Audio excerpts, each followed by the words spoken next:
Hello，大家好，我是静。那今天的影片，我想和大家来分享一个这两天在中共国的小红书上有一个署名叫做可可酱的女性发布的一个关于新加坡航空的帖子，其后呢，也在新马两地引起了各大媒体的相继报道。那我们先来看一下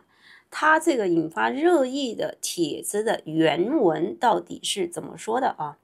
那它这个标题是叫做别再为 SIA 光环买单， SIA 就是新加坡航空的缩写。中国乘务员入职1天被辞退，谁没曾对新加坡航空全球最佳头衔心动过？我也曾以为拿到他的 offer 是人生高光，直到亲身经历了这场彻头彻底的羞辱和骗局，才看清这光环下的冷漠真相。作为从小梦想做空乘的女生，为了 SIA 的面试，我准备了整整1年，从打磨中英文自我介绍，苦练微笑礼仪，背完厚厚的一本航空知识手册，层层筛选后，终于收到录用通知后，激动的一夜未睡，即刻开始筹备上坡事宜。接下来的1个月里，像陀螺一般连轴转，新加坡看房租房交了2500新元的押金和首月的租金，还有近200新元的印花税体检。为了符合要求，打了疫苗又追加1500元，量制服交杂费办工签，前后砸进去将近6万人民币，每一笔都算着入职后能慢慢的赚回来。终于熬到入职的第1天，和其他中国女孩办完手续，签好合同，入住公司安排的酒店时，我们还相互打气，苦尽甘来。当晚因信息误导，以为行政走廊的水可以自取，便拿了几瓶，谁也没有料到这会成为被辞退的导火索。那他这个帖子当中呢，大概阐述了就是他如何千辛万苦冲破重重的阻碍，终于被录取了，然后呢第2天就被辞退了。他在小红书上分享的被辞退的原因呢，是因为他在这个行政走廊，就是在贵宾区拿了几瓶矿泉水，大家请注意是拿了几瓶矿泉水。他就指控说他被新加坡航空给羞辱给诈骗了他在这个发文当中明确的指出，是一场彻头彻尾的羞辱和骗局，然后还一一的列出他为了去获得这一份工作所支出的开销是将近6万人民币然后呢，可以看出他是非常的愤怒，他不觉得自己有什么错，就是说错的都是新加坡航空那我相信每一个只要有搭过航空公司的或者经常出国旅行的，应该对新加坡航空都是有所耳闻的。新加坡航空是长期以优质的服务而著名，一直稳居世界前3航司那和这个中东那几个，比如说阿联酋航空、塔卡尔航空是并列的世界前3的航司。那因此呢，有许多年轻貌美的女性呢，可能如果她想做空乘人员的话，她的第一首选肯定都是想进这3家航司。那新加坡航空呢，因为是新加坡的公司嘛，然后它的福利待遇又特别的好，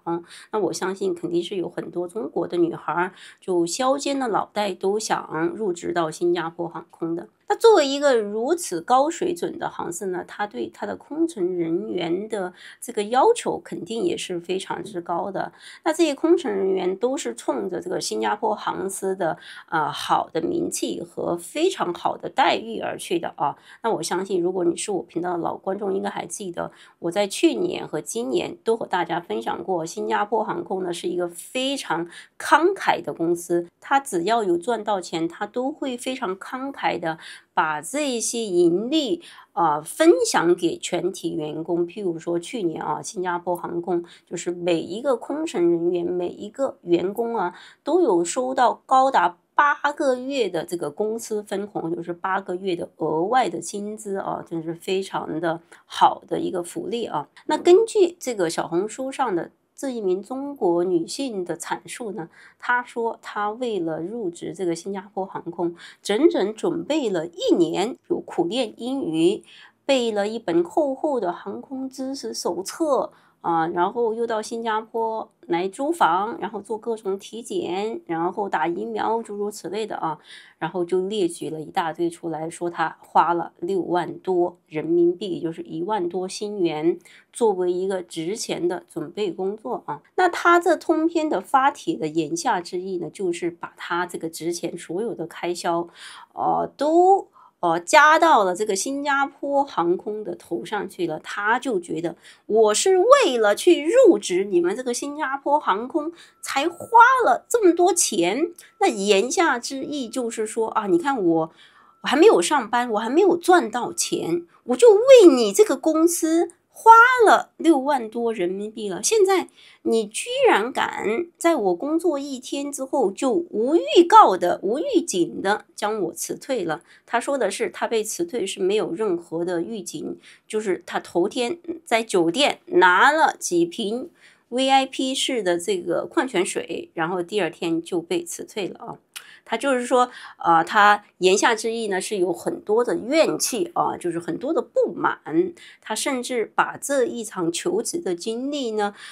称作是一个骗局。我作为一个旁观者，我看完之后我觉得非常的可笑与荒谬。这个女性呢，非常的显然，她就是一个典型的中共国人的一个特质吧，就是千错万错都是其他人的错。那我想阐述的是什么呢？你作为一个想要成为世界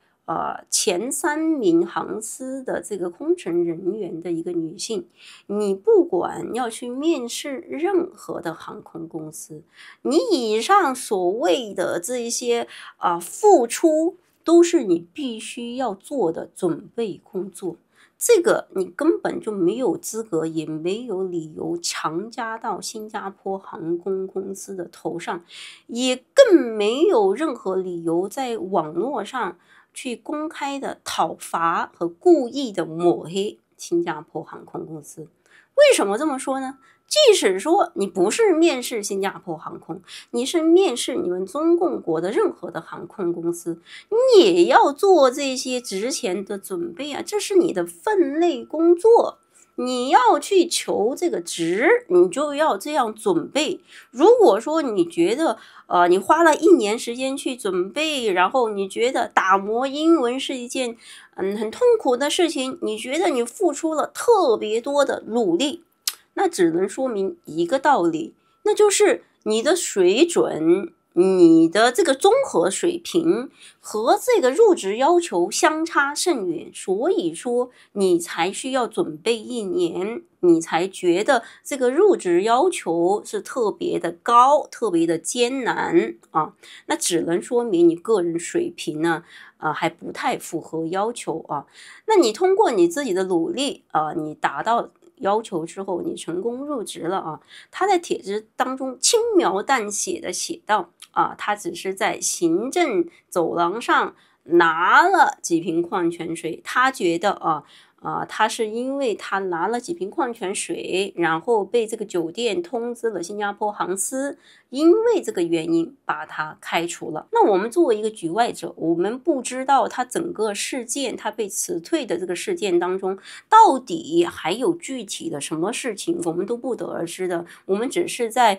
社交媒体上看到他这样的一面之词，去抹黑新加坡航空。新加坡航空，它作为一个世界上首屈一指的 Top 1的一个航司，它的人员招聘和公司福利和公司的管理一切的运作都是非常的高水准的，都是国际一流的水平的。它不可能因为说你拿了几瓶水的原因就把你解雇了。我坚信这背后还有不为人知的这个女性并没有说的其他的原因啊。还有再来就是呢，他轻描淡写的带过说他只是拿了行政走廊上的水拿了，他这里拿了需要打2个引号，因为他作为一个航司的空乘人员被航空公司安排到入住酒店。据我所知因为我的亲朋好友、我的亲戚和我的朋友当中有很多是新加坡航空的飞机师和空乘人员，真的太多了，我身边很多新加坡航空公司的人他们被安排住酒店的时候，一般都是住5星级酒店的普通的房间，不会是行政套房，也不会是总统套房。那这个叫做可可酱的女性，她声称她拿了行政套房的水，她一定是在没有询问酒店工作人员的许可下拿的。那这里的拿了，其实我们可以把它叫做偷，因为你是住一个普通的房间，你在没有经过询问的情况下就擅自的去拿酒店的东西，这个就是偷那你就要顺手牵羊他说他路过走廊的时候他就拿了几瓶那这里说的不好听一点站在酒店的角度去看，你这就是偷因为这个不属于你这个房间配套设施当中的一部分，那你这样顺手牵羊的去拿，那就是偷嘛那所以说呢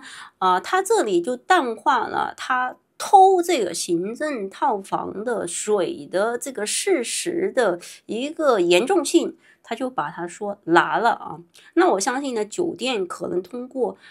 酒店的监控也看到了他这个行为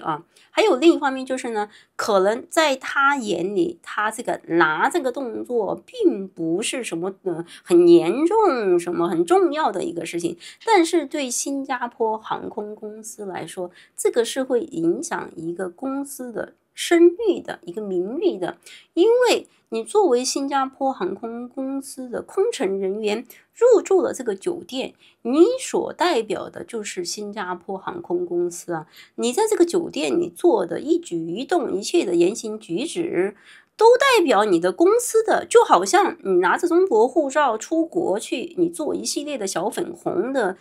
行为，也是代表中共国的，所以说大家都会记在中共国人的头上，记在中国的头上。那他现在从一个中国人变成了新加坡航空的空姐，它就代表的是新加坡航空公司了，就是在损害新加坡航空公司的名声那所以说，即使他被辞退的背后没有其他我们不为人知的原因，单他这个偷这个行政套房的矿泉水的这个行为就已经足以让他被辞退了。还有其次就是呢，他还提到了他是在没有预警的情况下，第2天就即刻的被辞退了。那关于这一点呢，我也想和大家来解释一下他作为一个刚刚入职的新的空乘人员，他在这个入职的时候，在被新加坡航空接受聘用的时候，他也一定有一个临时的合约的，他这个合约当中一定有很多的条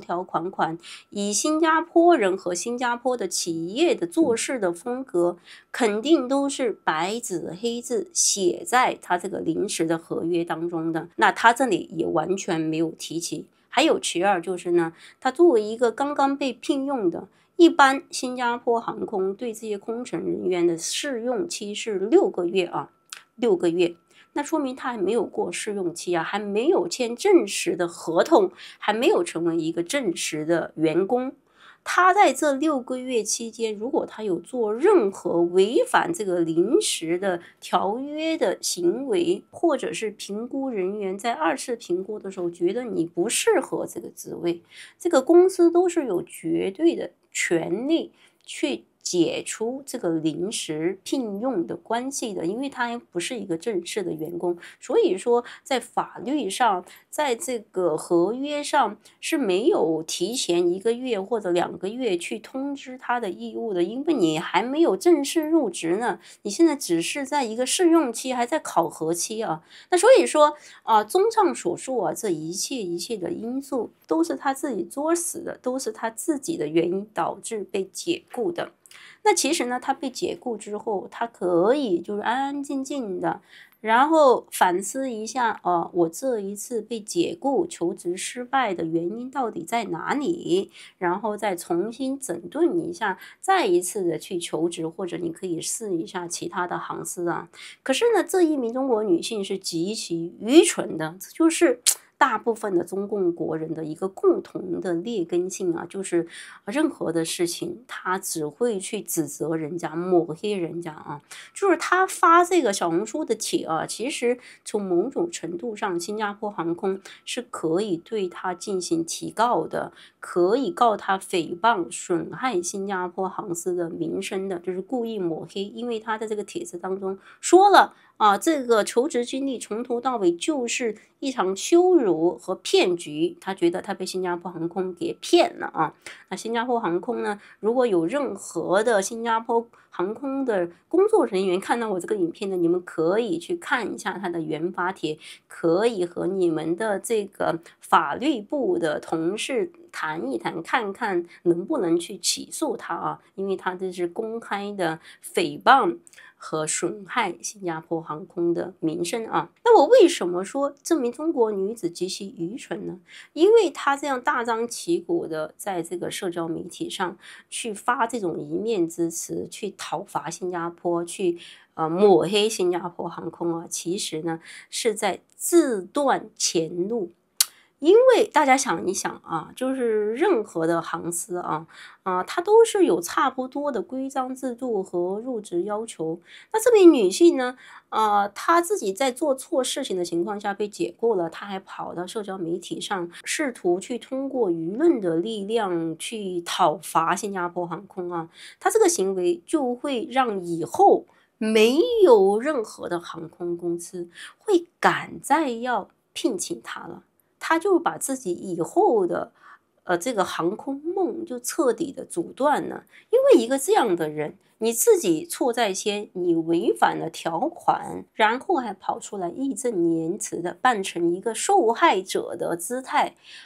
去做一个大喇叭，去大肆的渲染抹黑，这样的行为你是会被永久的拉入全部的就是好的航空公司的黑名单的，没有人敢要再聘请你了。你以后唯一的出路就是去你们这些中共国的航空公司去做空姐吧，其他海外的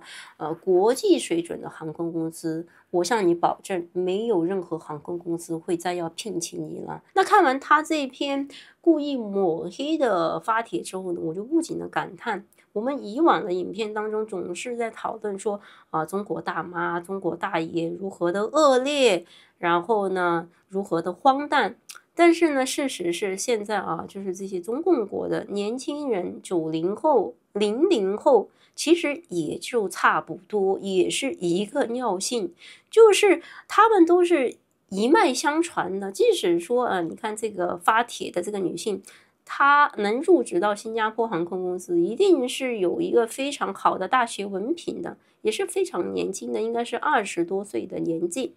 但是你看她的思维模式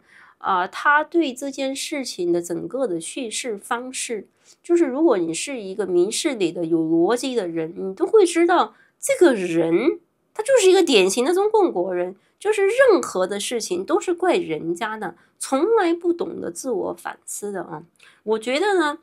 以后就是新加坡的各大公司吧和任何的外国企业，其实大家在聘用中国人的时候呢，都要慎重、慎重再慎重，都要三思而后行如果说有其他的国籍的应聘者的情况下，尽量就不要请中共国人吧，因为中共国人呢，大部分都是巨婴性人格的大爷事情特别的多啊。还有再来就是呢，它这个帖子可能也会引发大量的中共国内的粉区去抵制我们新加坡航空啊。那如果你换一个角度去思考呢，其实也是一个好事嘛。因为在过去的几年当中，有大量的中共国的小偷在新加坡航空上行窃偷东西，搞得人心惶惶。那如果说因为他这个帖子的热议导致这些粉区都抵制新加坡航空，那其实我觉得呢，何尝不是一件好事呢？这样一来呢，新加坡航空上就少一点中共国人，新加坡的空乘人员呢也少一点中国籍的，其实挺好的一个事情啊。就是你们中共国人其实没有那么重要这个世界离了你们其实也照常运作，而且是往一个好的方面去运作啊。OK， 好了，以上是今天全部的内容，我们下期见，拜拜。